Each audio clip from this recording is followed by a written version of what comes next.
For those of you who don't know me, since I'm relatively new on campus, my name is Gordon Melton. I'm one of the newer people that have joined the staff of the Institute for Studies of Religion.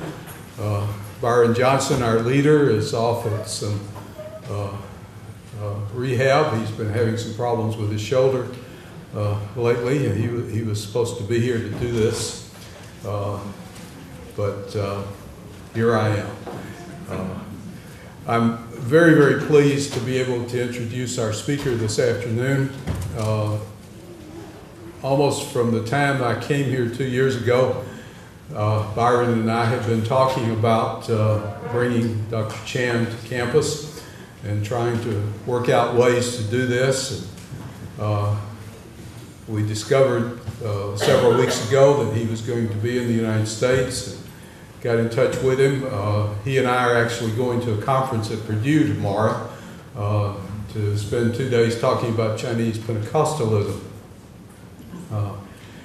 When I first started going to China back in 2001, I can remember the first trip I took there was to Hong Kong. At that time, I knew one person in all of China, colleague Ed Irons, who I had met through my study of new religions back in the 90s. I contacted him before my first trip and said, I'm supposed to be putting together some programs in China. I need some help. Can you introduce me around? And the very first person he took me to meet was Dr. Chan. It has blossomed into a friendship. I have developed the greatest of respect for this man. He's a very, very fine scholar. I've brought a couple of his books, which now grace my shelves at home. His book on Protestantism in contemporary China, while beginning to get a little dated now, it's still a very, very fine introduction. And his most recent publication on religious freedom in China, which includes within it a compilation of all the legal regulations of religions have to go through, and part of which he'll explain to us a little bit about this afternoon. He's going to spend all around 40 minutes, about half of our time together, talking to us, and then has promised to open up for questions. So questions both about what he talks about and any questions you have relative to Christianity and religion in China today. He'll be happy to entertain. And so without further ado, let me turn the proceedings over to Dr. Kim-Kwong from Hong Kong.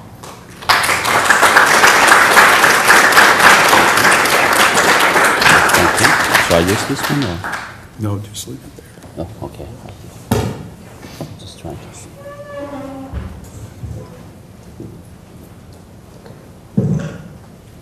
Well, thank you very much,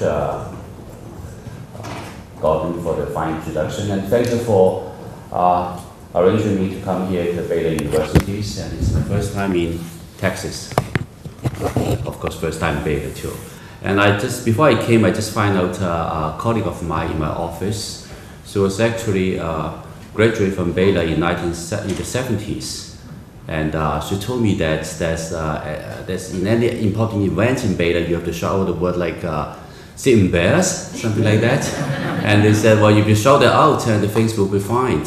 And I said, is this some kind of folk religion here, superstitions? And she said, no, but you have to do that. So I just did that, sit embarrassed. So I hope that will go fine. Okay. Well, for those you're here, I think you'll be interested to know more about Christianity in China. But before I launch into about the Christianity in contemporary China, I will just say a few words on the context of which Christianity is situated in China, namely the political and social context. I mean, basically, in the People's Republic nowadays, and it has the general context is that is part of religion in China. So before we look at Christianity, I would like to say a few words on religion in China. And before that, there's some concept we have to get across, because very easily we will try to interpret Christianity in China from our perspective, our socio political, even legal perspective, which is maybe a bit difficult. For example, you see that? Well, first of all, we are talking about freedom of religion in United States or in other countries, but in China it's freedom of religious belief, not freedom of religion. The difference is that religion is regarded as, by the government, as a private matter, not a social matter. In other words, religion cannot run schools because it's a social matter. You can have all kinds of belief you want, they don't care, but you don't infringe into the public domain. So this is the basic difference. So there's a lot of differences. So we all often misinterpret, why China doesn't have religious freedom? Well, China has religious freedom of religious belief and not religious freedom. It's a totally different concept. Secondly, in China it's always state over religion. Religion is just a subgroup of the order over the social governance by the government. And also state defines what is religion, what is not religion. So bear in mind that China is different from USA.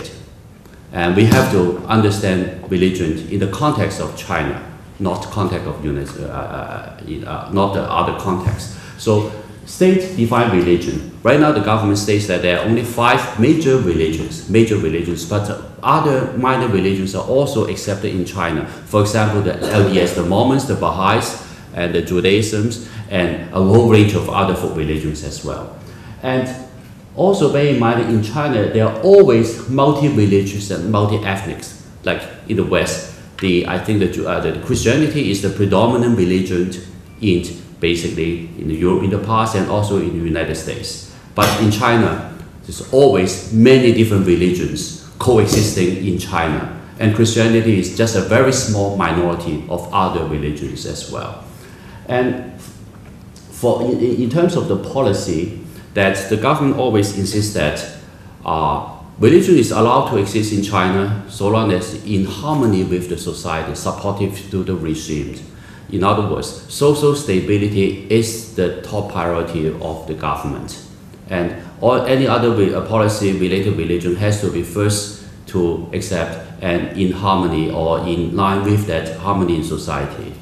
So that in China there are so-called religious policy. In other words, the government has a certain will. The policy also control mechanisms, legal procedures to define and to allow religion to exist in China. Basically, it's under control, confined, and contained. In other words, religion is allowed to exist in certain located space, legal space, physical space, and time, and within which you do whatever you like, but you cannot go beyond that. Okay. There are a whole range of government mechanisms to have administration over religious matters. First of all, you have the Religious Affairs Bureau, and which is under the State Council. Like China operates like in a dual system. On the one hand, you have the party, which is one-party state. On the other hand, you have the civil government, which is the execution of the policy. The party decides on the policy in a very simple way, and the executive arm to execute the policy in terms of the legal procedures and other mechanisms. So Religious Affairs Bureau is the execution arm which we hear the most. But yet behind the Religious Affairs Bureau, you have the United Front Work Department, which is a crazy name. It's a lot difficult to comprehend. But anyways, this is on the party side, which decides on the policies. And then the Religious Affairs Bureau will execute the policy. So this is the drafting of the policy, this is the execution of the policies. And also in any policy in China, it's not just, well, China is a huge bureaucracy lasting for more than 2,000 years. It's as old as even older than the Vatican's, two oldest continuous running bureaucracies in the world. We have 5 levels of administrations. In other words, you have the policy draft up, and then you have all those guidelines and all those execution bodies. You have the central, or I would say the national level of the administration. And then on the provincial level, you have another counterpart, say you have the National Religious Affairs Administration, and then you have the Provincial Religious Affairs Bureau, and then you have the Municipal Religious Affairs Bureau, you have the County Religious Affairs Bureau, and then you have Township Religious Affairs Bureaus. In other words, any kind of ministry in China, you have these 5 levels. And this is on the vertical side of it. On the horizontal side of it, in the State Council, how many ministries are there in China? More than 120. So you have horizontal, vertical, altogether you have about 60 million people on government payrolls. Now you have it. Well, how many national, well, there's one nation, about 31 provincial levels, municipal level 222, county levels 2,885, townships counters. But at the county level, they can still draft laws because county is a very independent unit. So, in other words, you have so many governments in China, depending whom to speak to, whom to relate to. County A can have certain policies that exercise this way. County B may have totally different. So you have so many conflicting news from China, they're all true because China is so big. And one province may do something, the other province may do a different thing. And whatever what you do, the central government may or may not know about that. So whenever when there's a reporter asks the central government's office or the press office, do you know certain place that certain people got arrested? Oh, I'm going to check about that. Oh, look, we only have 1.3 billion people. So it takes a while to check out. And everything is the Chinese government. You get about 60 million people on the payroll, so many ministries, so many offices, so many independent governments, and everyone can say they are part of the government, right? This is called bureaucracy. So understanding that kind of huge national setup, and China is still operating, still running, this is a miracle, in spite of all the bureaucracies. And not only running, and still achieving 7.5 GDP per year for the past 30 years. This is amazing. So in other words, you see some phenomena, and then the government is trying to set some policies, try to catch up with it, but the next day, and then it's always a catching up game. So China works in a totally different way, in a way. So you have to have the larger context, and then within which you see that there's a lot of gray areas, and we exist and we operate mostly in the gray areas. It's not right or wrong, not black and white, it's both and. Not neither nor. Okay. Now, so now you have those administrative bodies, and then you have the official religious bodies. In other words, the 5 main religions. Each religion will have their own national setup, and then they have the provincial setup, they have the county setup, they have municipal setup, even the township setups. So all will have this kind of hierarchical structure. In the Protestant, we call it Free Self-Patriotic Movements or China Christian Council, and then they have staff from the national level and all levels, and they're supposed to represent some branches of Christianity. And similarly, you have the Taoists, you have the Buddhists, you have the Catholics, you have the Muslims. Those are the 5 main religions. They all have all this set up.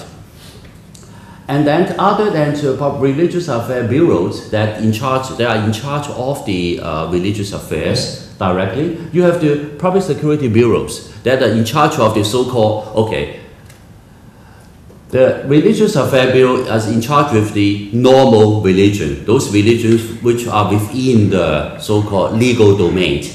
And for all those who exist outside of the so-called legal framework, then they are called the abnormal religious activities, which then will be under the scrutiny of the Public Security Bureau.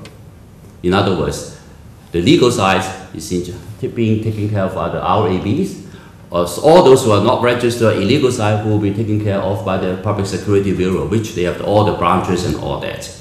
So the problem is that you hear some news that, oh, some Christian got arrested, and then you ask, what about the religious affairs? I never know about it. It's not part of my jurisdiction. They are on the illegal side.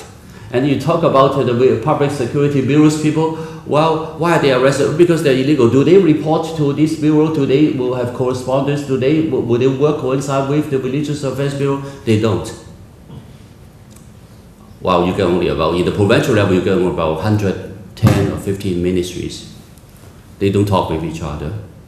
They seldom do. And also depending on the rankings, the PSB is a half rank higher than the RAB. So I don't have to talk with you. I do what I like.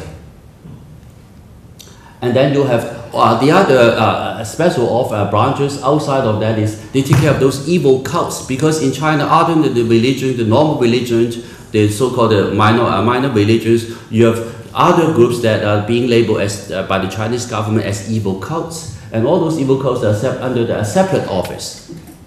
So, okay, this is a job creation. There's so many people. Someone's got to work. 60 million, 70 million. Set up another office, you hold the branches from the national level all the way down to the county level. Now, and then you have the Public Security Bureau that's in charge of the internal, public securities. Now you have the National Security Bureau. What if those religions are related with outsiders? Say some missionaries went to China and tried to do something. So it's under the NAB, it's not a PSB. And then they have all the corresponding things. And now, what about the religion that with China has 56 ethnic groups at least. There are 55 ethnic minorities, and some of the ethnic minorities are embracing religion as well. For example, some of the Uyghurs, they're all Muslims. The Tibetans, mostly they are Buddhists. So you have another ministry that's in charge of national minority affairs. And also they have religious branches. If it is, say, a Tibetan who is a Buddhist who got caught, it's not the religious affairs, it is the national minority affairs. It gets a bit complicated. Well, it gets a bit confusing. Well, China is a Confucius society. Now, having said all that, now we come to briefly about Christianity in China. So, basically, Christianity in China is just a small group. Never have ever been any dominating places. It lives coexisting with other groups, and also as a latecomer into the scene of China.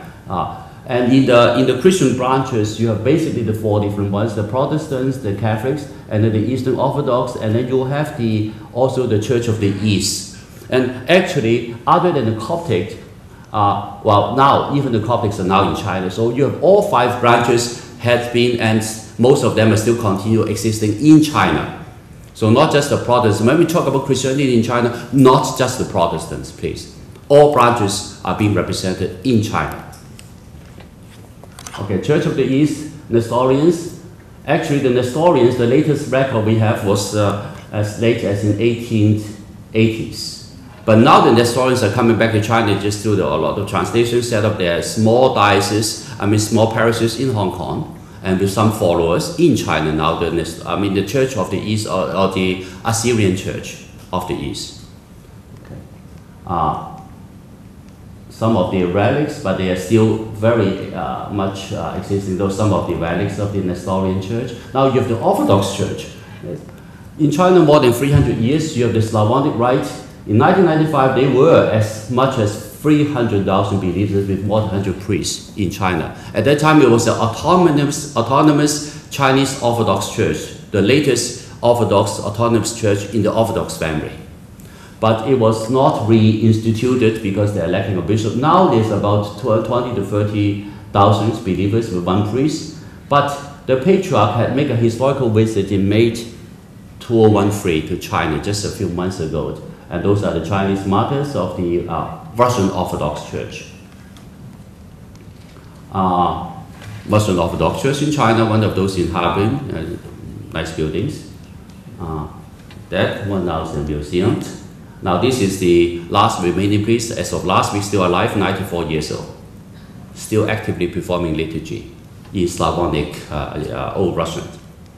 Now the Orthodox patriarch visited China just a few months ago, and he became the first international Christian leader at that ranking ever being invited to China, and not by the church, by the president himself.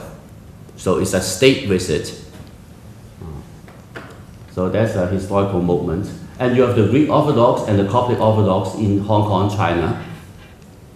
Roman Catholics, well, more than 700 years in China, Sino-Vatican tensions, which I'm not going over here, and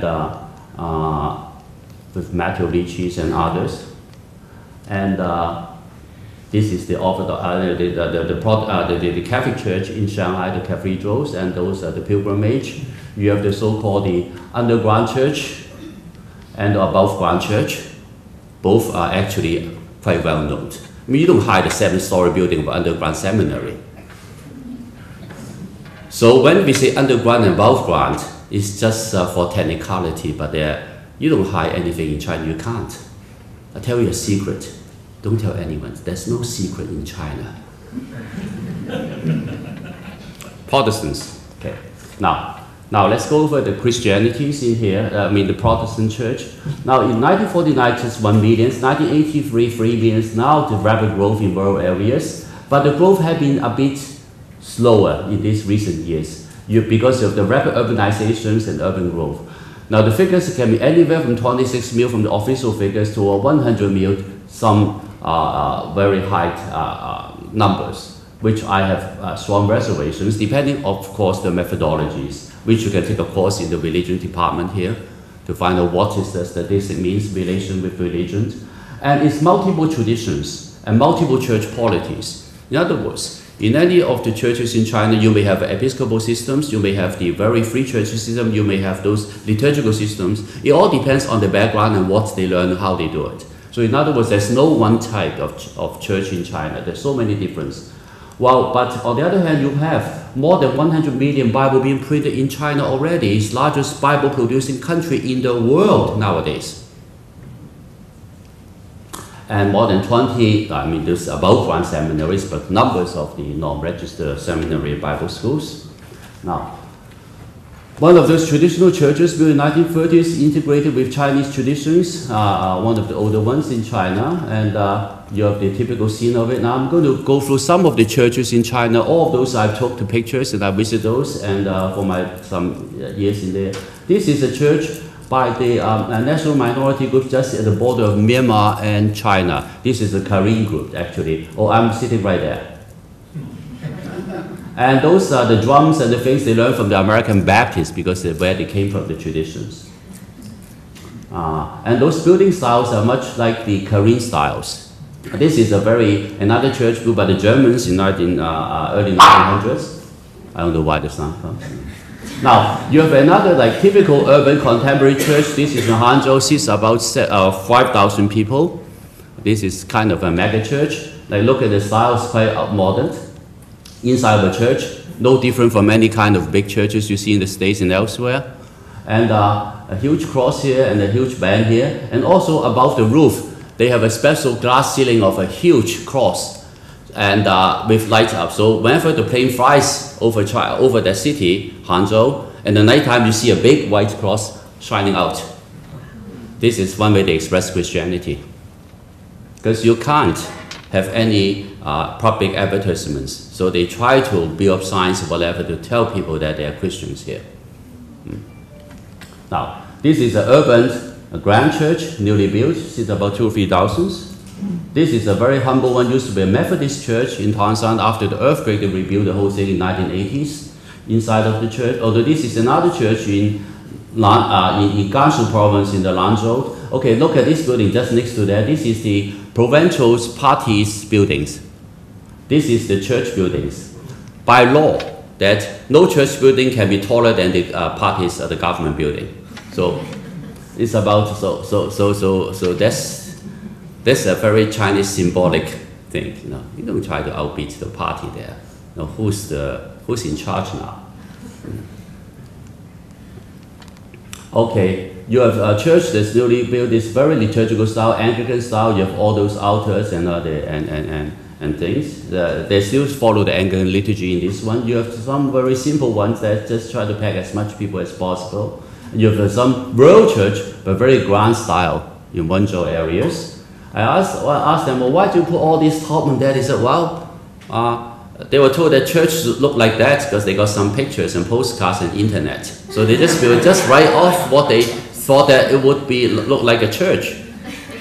And then they put all these kind of set up here. Well, whatever style you like to say it, it's quite typical.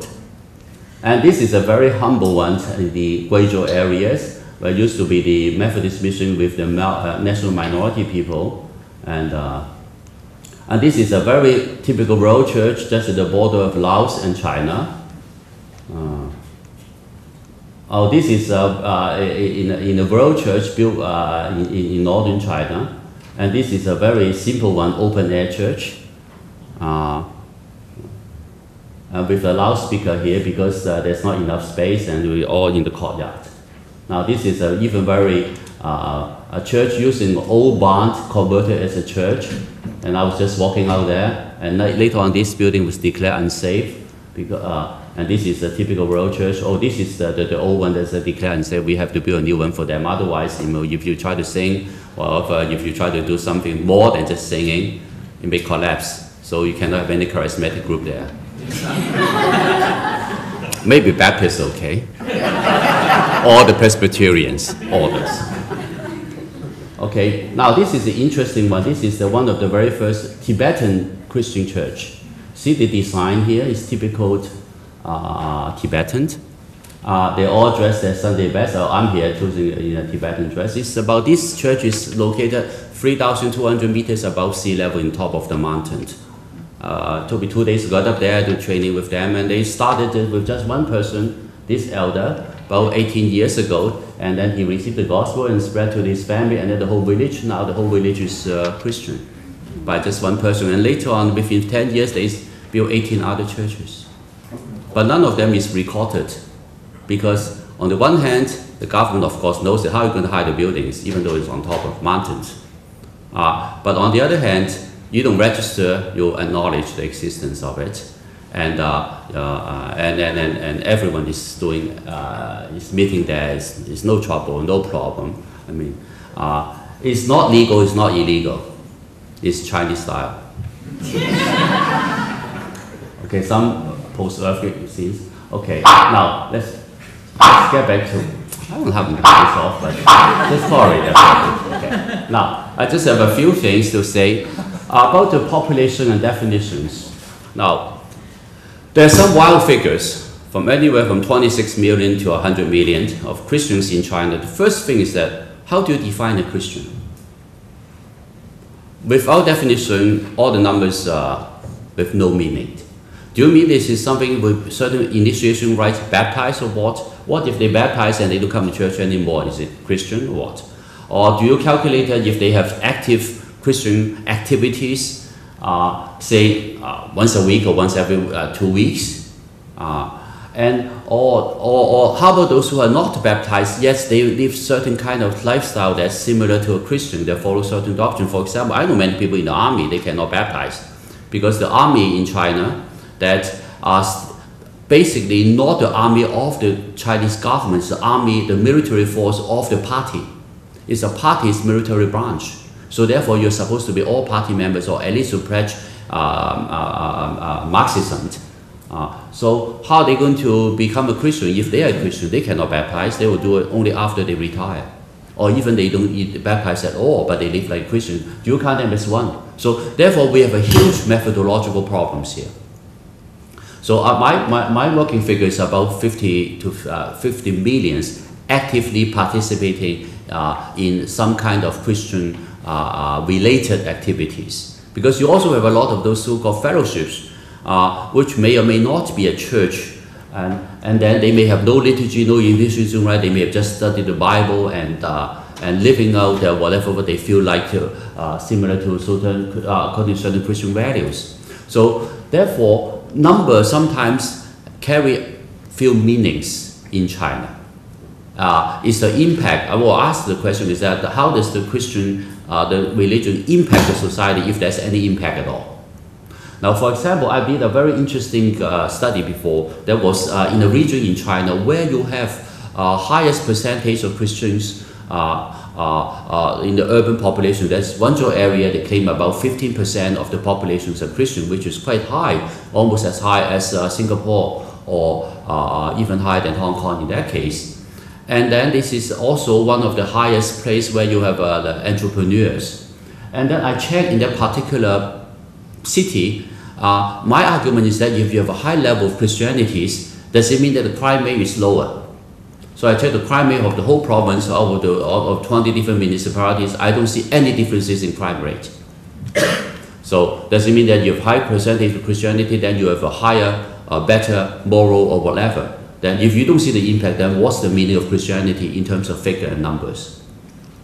Now, and then you have regional differences. In China, the distribution is quite diverse. There are some provinces with a very high concentration of percentage population-wise, and some are very low. Right now, this kind of mapping is still undergone, but again, problem is that we don't have reliable statistics. I got some very high figure statistics in some places. For example, in some of the counties, and some group claims that, oh, there are more than, say, 400,000 Christians there. And that number has been used by many people, including Ted Johnson and others. And then I checked, the population of that county is even lower than the Christian population. Sometimes I wonder that are we too enthused with our methodology? But again, theologically correct. Why? We believe in communion of saints by Apostles' Creed. We count Christians past, present, and future.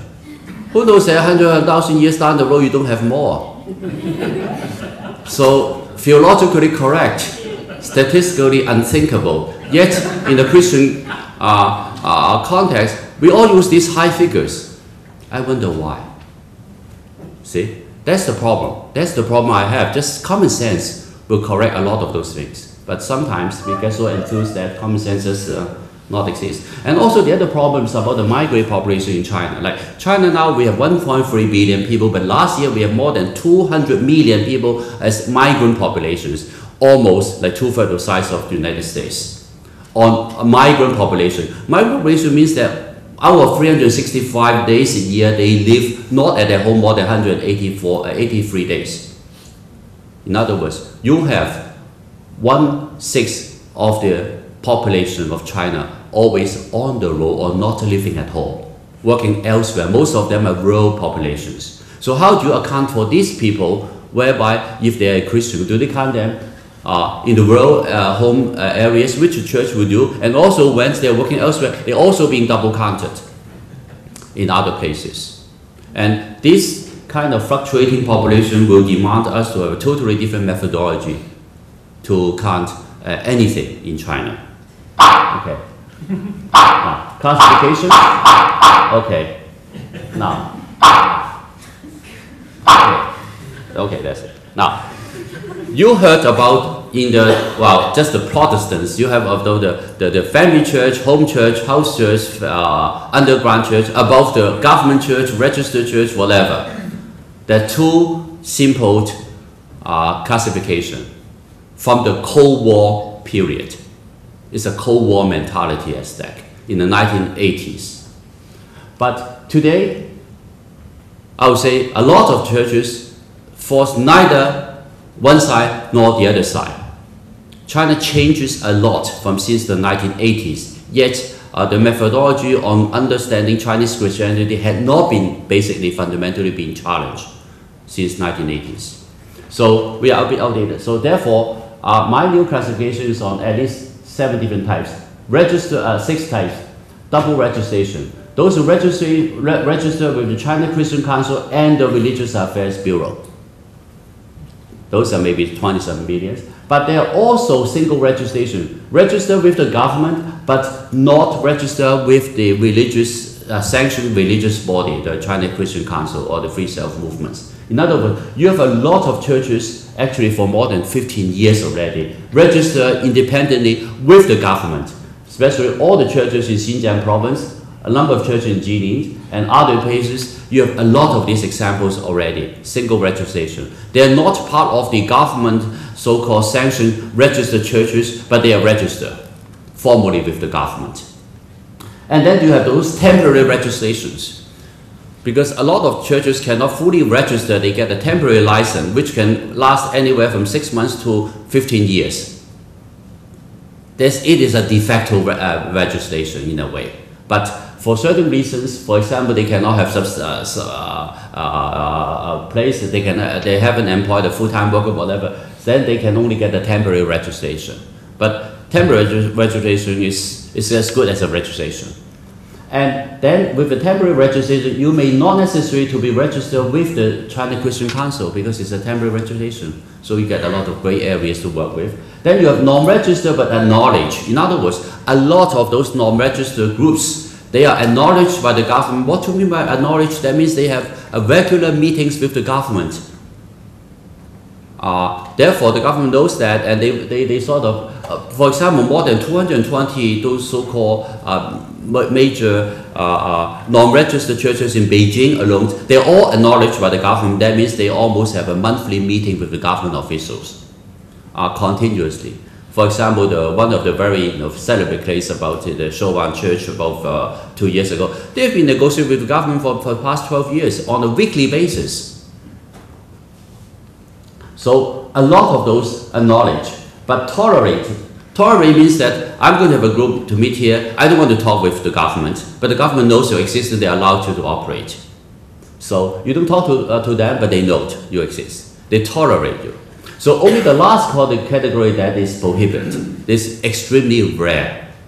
Out of maybe 50, 60 million Christians is extremely, extremely rare. In any case, it has to do a lot with the local politics. China is a big place, so all the government operate differently. Okay, now, so therefore, one group may be tolerate and upgrade to the acknowledged to register, or they just forget it, they are changed. In other words, there's always fluctuation in this range. And that's quite a bulk of the majority of the Christians exist in this range. Quite a lot of them. Okay. Maybe I would say 20-some millions in the double register, but maybe 20, 30 millions in all these ranges. And it's dynamic and it's dependent on the politics. So some people ask me a question, how many Christians are there in China? And I asked the same question to a very wise old man in China, who's a Christian leader. He said, well, Brother Chen, look at the sky. Do you see there are a lot of stars? I said, yes, I saw a lot of stars. Well, tonight is a bright night, but it's a cloudy night. So, and it depends on the political weather. So in a nice state, a lot of Christians will say, I'm a Christian. But in a very stormy religious political times, you don't see any Christian. You just see a few. So how many Christians are there in China? Depend on political weather. So I guess this says a lot to get a clear picture. Now, in the register side, you have to officially recognize the group. It's a hierarchical structure, but again, with a lot of autonomy, regional autonomy, just like in the Chinese government. Like Chinese government, they have a central government, but how much would the will of the central government be carried out in the provincial by the provincial governments? And also, even if there's a legislation of the provincial government, how much would that be carried out in the municipal government? It all depends on which region, who's in charge, what are the relationships, very local situation. Similarly, in the church, you will hear that, oh, there's a headquarter of the China Christian Council in Shanghai. They come to the States all the time. They make speeches. They make some Bible exhibition in the Washington. But how much are their desire or their policy will be carried out by the, say, a provincial council? Not much. It all depends on the relationship. So therefore, very much depends on where you are. So you get regional autonomy, the government that basically these councils are discharging the government's duty, political duty basically, to make sure that all the groups are behave or whatever, supporting the government's policy, and in exchange you do whatever what you like within that range.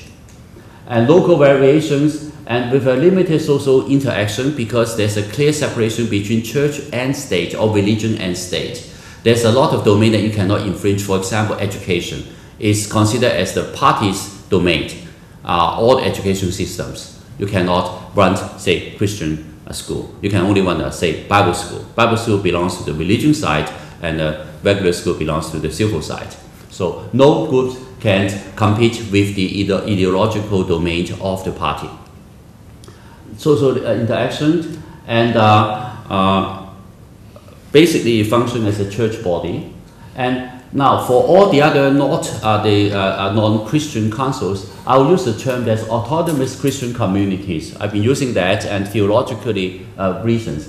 For all the different varieties, there's no one type of so-called non-registered groups. They're all different. They're all so-called, none can represent, no one group can represent another group. In other words, they all claim to be, oh, I represent the family church. This is totally nonsense because there's so many different groups. They only can represent their own group. For example, your church, can you say, when you go out to, say, Hong Kong, China, say, oh, I represent the Church of the United States? No, you only represent your church or at best your denomination, if you are the denominational leaders. So they all vary in size in church polity. Family church or house church actually is a misnomer because very few you exist in the church anymore. I mean in the household anymore. They all have their own buildings or some of them larger than the others. And it's very easy to mythologized and sensationalized by the outsiders. But we liked legends. Okay, the theology, basically for the churches in China, no matter which camp they are basically fundamentalists at best evangelicals. Most of the churches think that evangelicals are liberals because they talk about science. Because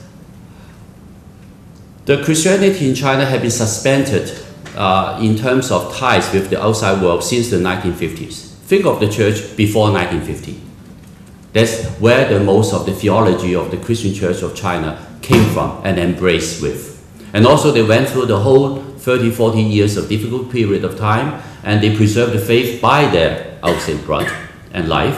And so they consider that part of faith is the only interpretation of Christian faith. Anything deviate from that, they think that is apostasy, is heresy. For example, many of the churches I visit in the rural areas, the man and woman have to sit separate aside. Men on one side, women on the other side. That's been taught by the missionaries in the 1920s and 1930s, and that was the norm at that time. So anything deviate from that is not Christian, they consider. So once I was invited to marry a couple, I now declare a man and wife, and immediately they separate one side and the other side, because it's taught that's the commandment of the Christian faith. So that's fundamentalisms. And some charismatics is basically all introduced recent years, conservative yet missional, sort of. That's why the church grows so fast. Of course, there are other reasons, and very few will have socio-political agendas, and they're so few with influence at all. For the church exists in a very confined, I would say, almost like a ghetto. And it's a ghetto mentality, self-preservation, survival, and that if you try to touch any kind of socio-political agenda, you may get into very dangerous political arena, and then you may be getting in trouble. So self-preservation, pragmatism, and pastoral, and very pietistic, and in a sense anti-intellectual is still the norm in China. That's also dated back from the legacies of the 1920s and the 30s, the whole theological on the conservatisms at that time. And multiple liturgical traditions and multiple polities, and some groups with a Presbyterian tradition, others Methodists, other Episcopalians, others like Baptists or free churches. And ecclesiastical characters, basically majority is a female, elderly majority, still majority, and the role-based maybe it's changing because of the urbanization process. Many of the rural areas are rezoned as urban areas. So suddenly they are so-called urbanized, but mentality-wise still very rural in basis. Family ties and all that. Predominant lay leaderships exist in the gray area, a lot of them in a very diverse community. In other words, Christianity exists both in different regions, groups, and some of them the merchant classes, some of them they're all different. In other words, there's no single particular strata that is concentrated with Christians. Now Christians is just over in different groups. But overall, it's still a minority. Even think of the number, 50, 60 million, it's only 4 or 5% of the populations in China. Buddhists is a much more number, higher number, and Taoists and the folk religions. Even Muslims is about 30-some millions. And Muslims are all concentrated in certain areas so that their collective bargaining powers are quite different. And the Catholics, although they are smaller in numbers, but they are within one single hierarchy. In other words, in terms of collective mobilization, the Catholics will be much stronger than the Protestants. So the trend, you have the younger leadership, very pragmatic in nature, personality is the center, not theology, and highly autonomous and regional influence. In other words, they all claim the cluster with their own territorial claims. And there are some cultural Christian followers. In other words, Christianity, in a way, not only in the church, but also in the intellectual circles. People think that Christianity is another type of philosophy, which may contribute to the Chinese overall cultural development. But these groups will seldom have any relation, if at all, with the church per se. And then you have different fellowships, like the businessmen fellowships, and you have those kind of ecclesial communities which may have no liturgy. I don't consider them as church, but they follow certain kind of norms or a core value, which is basically Christian in nature. And now they are beginning, the churches overall, some global mission trends. In other words, they're mission schools training, they're sending missionaries out to the different parts of the world. As far as I know, there are at least several hundreds already in the field from China. It's part of China's emerging and coming out of the country phenomena.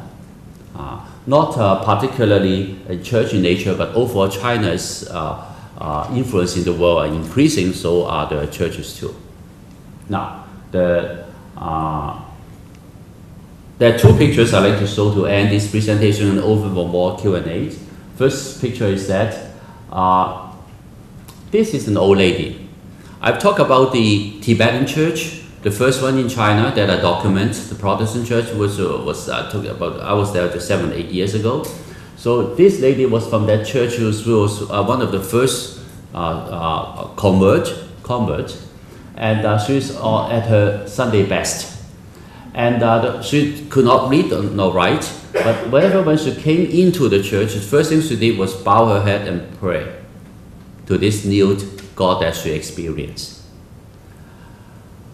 With a very strong pietist mind, following a new religion, totally different from her culture, yet she embraced it fully. And each week she brought her granddaughter along, also on her Sunday best. She came to the church, looking up at the cross right at the front of the altar, and see these bags they make with a cross that symbolize their new faith. And the old lady, I would see that it represents the church in China in the past. Difficult times, yet with a very simple faith. And I see the future of the Christianity in China in this face of the young girl. They're full of potential, uncharted areas, and yet the future will be defined by her, not by me. But I see the hope there. Okay, thank you, and open for the Q&A.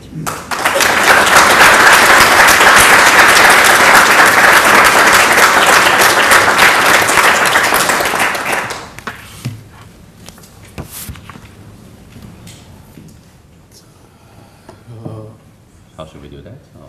Yeah. Okay. Yeah. All right. Yes. You mentioned that there are 20 plus seminaries there. Are there requirements for ministers of registered churches, and how does that play with the seminaries? Basically, right now there are 23, I would say, fully, I would say, registered Bible schools and seminaries in China, which trains several, like hundreds of graduates a year. Totally, they have been training more than 10,000 for the past 15, 20 years. Now, basically, it goes like that. Each province will have one seminary or Bible school. And then there are some provinces with low Christian population, several of them will gather together with a regional seminary. And then there's one national one, which is the highest level of all, that's in Nanjing. So all you have to do, you have to apply. You have to be a Christian, you have to be endorsed by a church, you have to be endorsed by the local council, and then you have to write open exams. And then if you pass the exam, you'll be admitted. And after several years of training, anywhere from 3 to 4 years, and basically it's Associate of Arts to a bachelor level. And then you will be getting the degree or the license, and then wherever you come from, you go back to the home church. That's the policy. Then you go back to the church, and then you become a minister there. So that's how it works. But it's far insufficient. So therefore, each provinces, they will run different pastoral training centers. There are more than 3,000 of them in China. I mean, those, I would say, opened, registered ones, it's already more than 3,000.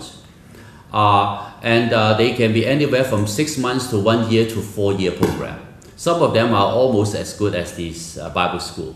But the government just have a restriction that each province will only have one. So this is the kind of planned policies. And they're changing it now. But still, that's as for the local ones, they will serve the local communities. For the brighter ones, they will send it to try to get into the, say, provincial one or the national ones. So that's how it works. So in other words, there's a whole system of theological training going on in China. And out of the 22, I have taught in 21 of them already. So I've sort of, I've been there since like some 20, some 30 years ago, and many of the faculties are my students now. So yeah.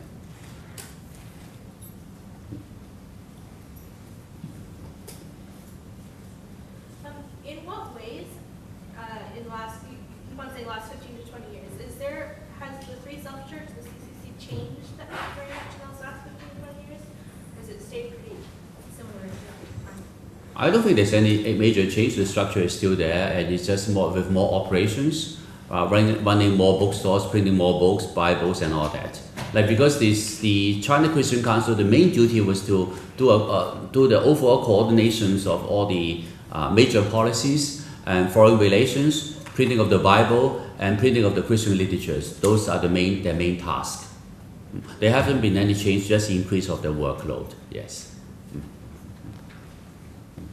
Yes. When I visited Shanghai, China, we were going to the International Church many times. Yes. And we had a friend with us who was a Chinese national, and she was not allowed to go to that church.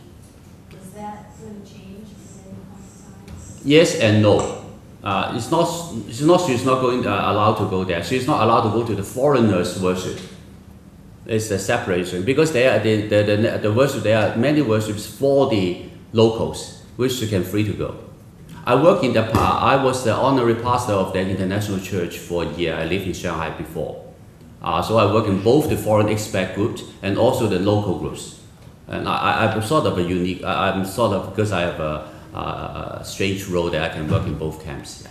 So basically, there's a policy in China that for not only for the Christians, but all the religious venues, there are separate venue and meeting place for the foreigners, and they're separate for the nationals. There's a demarcation line there, dictated by law.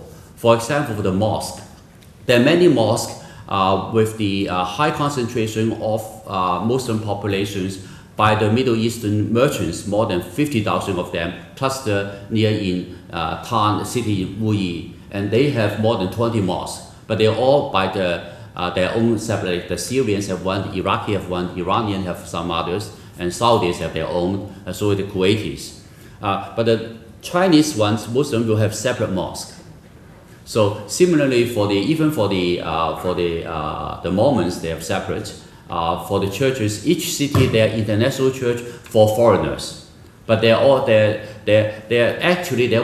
a request by the expat communities not to have Chinese nationals to be with them, so that because they don't have enough space. But again, they may be an excuse. But the other problem is that there may also be a problem that many of the local Chinese would like to see foreigners for other ulterior motive for getting into those meetings. That I've seen many, getting a shooter or whatever. Yeah, I've seen many cases. But again, it's easy for the administration too, because in the foreign churches, you can teach whatever what you like, totally separate from the Chinese context. In other words, you can have very extreme charismatic groups. For example, in Beijing, Beijing has 14 different foreign churches. By the Norwegians, have one, the Koreans have several. There's a few English ones, one charismatic, one evangelical in the north, and even with the foreigners, they all have different denominations. So they have different groups. And then the Chinese will have their own. And basically, it is for the foreigners' freedoms. They can do whatever they like. And hence the demarcation line there. Yeah. Yeah. Is there a commonly used translation of the Bible? And does the government restrict the distribution or even censor its contents? Now, I've heard that for the past 30 years, your question. And I don't know why this question is still being asked, because there's only one translation that we've been using since 1920. 1921, I forgot the year. This is called the Union Translation. In China, we all use this one single translation. The government author, I never heard of that. I don't know who have this being rumor. The easiest way is that you go to China and buy a Bible and check it verse by verse, yes. There have been a few words changing because of typo error, whatever, some wordings. But basically, it's exactly the same Bible. Because in China, to avoid that, in the Chinese Christianity, we almost look at the Bible as the paper god. So this is we have a high view on the Bible. Nobody dares to do anything with it. So no, there's no so-called censorship. No, there is no alternation. We are still using the same version, which is very much outdated, but nobody dares to change it, almost like our KJV.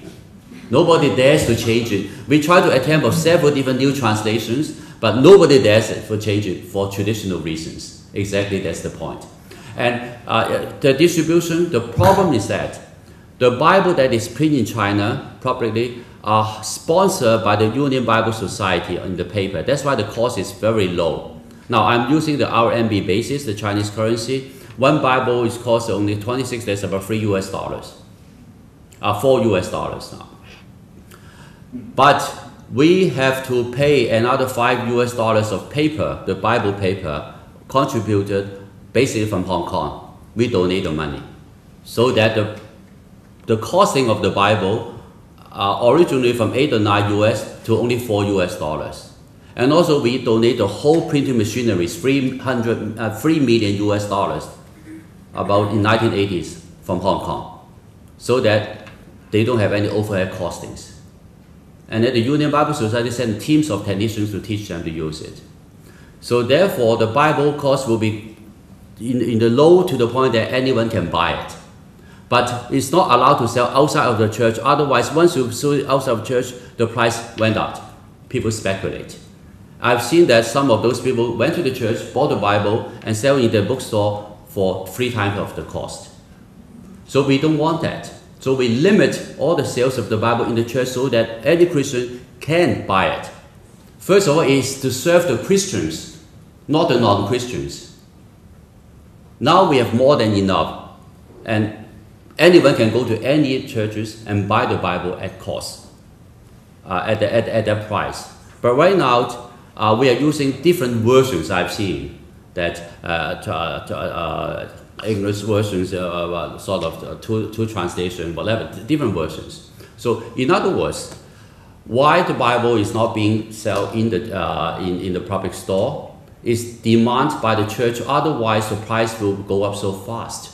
And then you have the dual price and people will speculate. And then the Christian cannot afford to buy the Bible at a cost that has been subsidized heavily by other Christians outside of China. It's also a rule by the Union Bible Society, dictated with the China Christian Council. If you sell outside of the church, we will stop the subsidies. It's not fair for the Christians if that's the case. So that's the main reason. That is the main reason. Yeah. Okay. Every time I go to China, I buy Bibles from the church and bring them back and give them to students. So bring it back to outside of China or what? I bring it back to the U.S., to Baylor, and give them to Chinese students here. The problem is that each Bible you bring out, it costs us a lot. Really. I don't encourage that, because you can buy the same Chinese Bible printed in Hong Kong elsewhere at that production cost, which is 3 times as much as in China. My point is there's no need to smuggle Bibles to China. I don't see why we need to smuggle it, except that they're just ecologically not friendly. My question is, do you see a movement among the churches in China to improve their impact and their contribution to the communities, to Chinese society?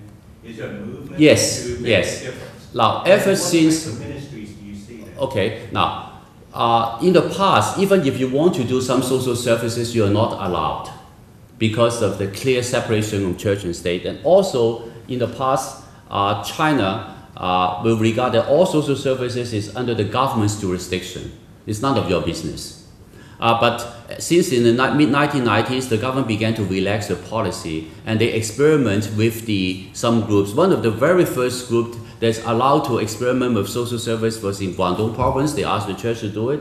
I was in one of the very first team invited outside of China to help out to start up things. And ever since then, the experiment in Guangdong was okay. So the government told all the religious groups that please do more social services. Now in the elderly's home, clinics, hospitals, basically almost in all the churches that I know of, they are doing some kind of community services. Not that sometimes they wanted to, sometimes it's by the order of the government.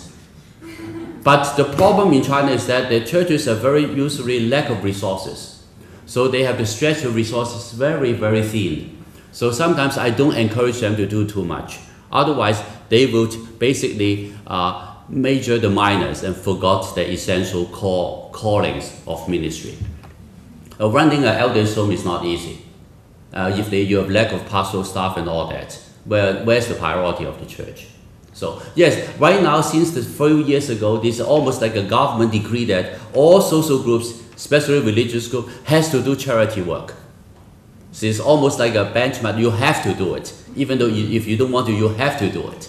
So they all have to come up with, charity week, we're going to do some kind of voluntary services, whatever. Yes, it's highly encouraged. The impact has been felt quite clearly in China already.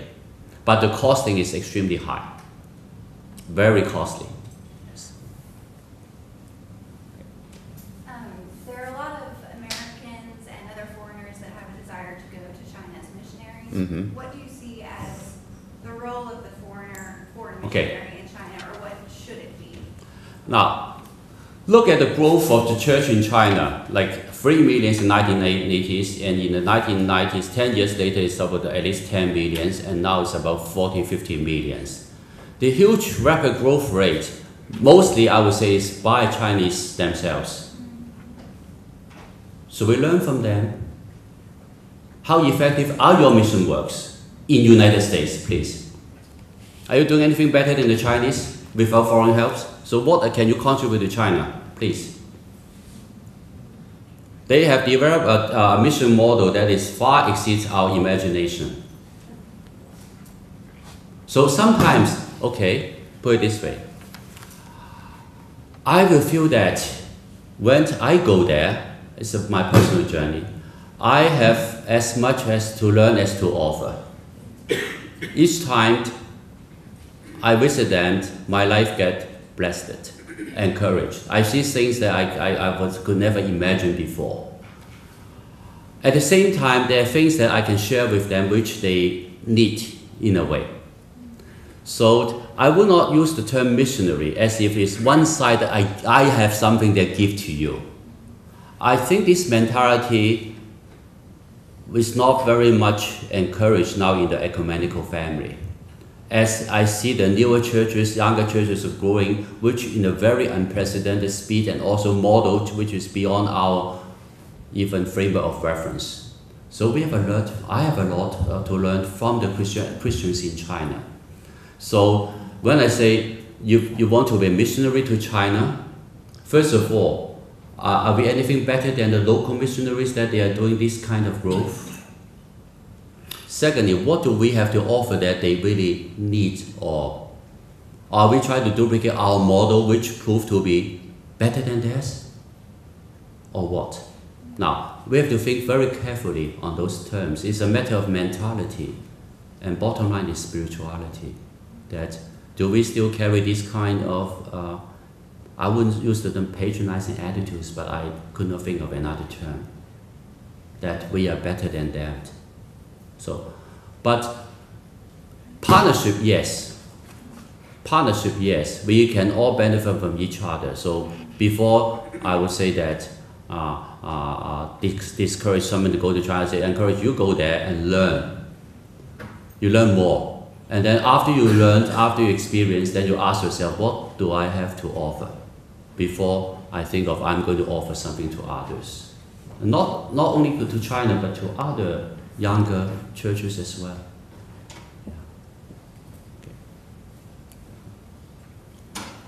You mentioned temporary registrations. Yes. For those churches Mm-hmm. that are not eligible Yes. to be registered. Yeah. What then qualifies a church to be registered? Good point. What would be the normal Okay. requirements? The details is in the book, but basically 6 conditions. Very simple. If you want to register in a religious group in China, first of all, you got to have a fixed venue. You don't rent it, you have to own a fixed venue, because if you're always moving around, how are they going to track you down if you're in trouble? Fixed venue.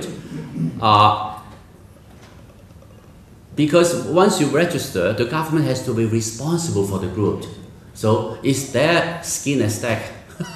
So they have to make sure that you're okay. Otherwise, if there's anything in trouble, they are the one who has to be responsible for everything, and they may lose their job. Okay. You have to have a fixed venue. You have to have a clear constitution that those people who are elected has to be basically representing the people. Otherwise, I say, I'm now called by God, I'm the Jesus II, I'm going to have a new group. Can I not register with me and Gordon as my whatever disciples? No, you got to have a constitution that basically government sees that your running is basically accountable. And then you got to have an account system that is opened. And also account system involved with something that you got to be able to balance your book. Because, for example, if I register, then I'm going to, we know where your income coming from, how your expenses, can you balance your book, can you show me? Otherwise, there are 2 problems in there. One problem is that if the money is coming from outside, that they are afraid that the group may be controlled by outside. That is not politically not allowable in China. Sovereignty issues. Secondly, what if after 1 or 2 years that you went bankrupt, you owed a lot of people money, and then the government has to step in, and then the RAB has to bail you out. So finance, administration, venue, and also your beliefs in systems. Is it? You say that you're a Christian. How do I know that it's a Christian? Can you verify to me? Otherwise, anyone can create any group. Say so because China likes to have it in under one categories. Which religion? You cannot say the others. So therefore, you got to have a process to make sure your verification that wet by some group, say the Christian Council, whatever, that you are legitimate, bona fide, legally accepted religion. That's the 4th, and plus the doctrine and all that setup, the constitution, the setup, and all that church polity. And the 5th category is that you got to have someone who are qualified, trained to lead you. Not that I was giving a vision, then I can start something, and then I can preach whatever. So you have a qualified whatever people to do it. So the training, the vetting of the clergy, whatever, that has to be worked out. And the 6th one, basically, I forgot the 6th one, I have to check the books. But most of the groups cannot fulfill all 6 requirements. That's why they're still in the temporary things. Usually, is that they don't have enough money to buy a venue. So that church building fund. Because in China, there's no mortgage. You have to pay cash, one shot. And a church group cannot be a collateral. It's worth nothing in there. So therefore, you got to save enough money to one shot and buy things and build the whole thing within 1 or 2 years. Before that, you're in temporary registration. So basically, those are the requirements. Because constitution is easy. And the other problem is that about the finance part. Some of the groups are so poor that they cannot actually afford to do that. They have to be subsidized from other groups, other regional groups. So they're not basically independent. So therefore, they say a mother church and a newly established mission point. So the mission point cannot be a fully registered church. financially depend on the other groups. So until it's have sufficient independence, then they can register or they fulfill all the requirements. Otherwise, it's a temporary registration. Okay, let's take 2 more questions and then we'll kind of bring our session to a close if we have them. Yes.